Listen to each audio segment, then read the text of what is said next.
Good morning. నేను doctor Sriranjani Sunkavalli, Saraswati nursing home, Guntur. ఇవాళ world prematurity day. So ఇవాళ ప్రీటర్మ్ డెలివరీస్ గురించి మాట్లాడుకుందాం. మనం నెలలు నిండకుండా అయ్యే కాన్పులన్నీ ఆపగలమా?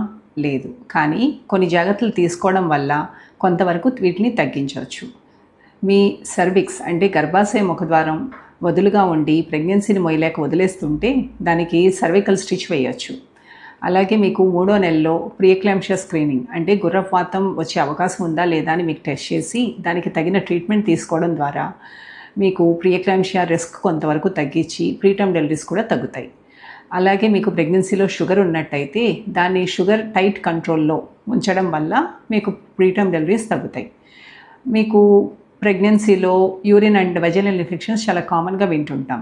వాటిని అశ్రద్ధ చేయకుండా తగిన టైంకి ట్రీట్మెంట్ తీసుకోవాలి. సో దాని ద్వారా అయ్యే ప్రీటర్మ్ డెలివరీస్ ఇలా తగ్గుతాయి. అండ్ ఇవేమీ కాకపోయినా మీకు అంతకుముందు ప్రెగ్నెన్సీలో ప్రీటర్మ్ డెలివరీ అయినట్టయినా లేదా ఈ ప్రెగ్నెన్సీలో మీకు ట్విన్స్ క్యారీ చేస్తున్నా మీకు ప్రీటర్మ్ రిస్క్ కొంచెం ఎక్కువే ఉంటుంది. సో కొంచెం కనిపెట్టుకుని ఉండాలి మీరు.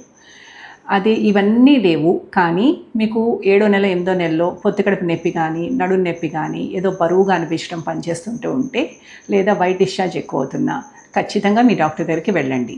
వాళ్ళు టెస్ట్ చేసి మీకు ప్రెగ్నెన్సీ ఎలా ఉందో చెక్ చేసి మీకు నొప్పులు మొదలవుతున్నాయి అంటే కనుక కొన్ని రకాల మందుల ద్వారా కొన్నాళ్ళు పోస్ట్పోన్ చేయొచ్చు. లేదా ఇంకా ప్రెగ్నెన్సీ డెలివరీ టైం అయిపోయింది అని అనిపిస్తే వాళ్ళకి అప్పుడు కొన్ని మందుల ద్వారా ప్రీటర్మ్ బేబీస్కి వచ్చే ప్రాబ్లమ్స్ని కొంతవరకు తగ్గించవచ్చు. Thank you.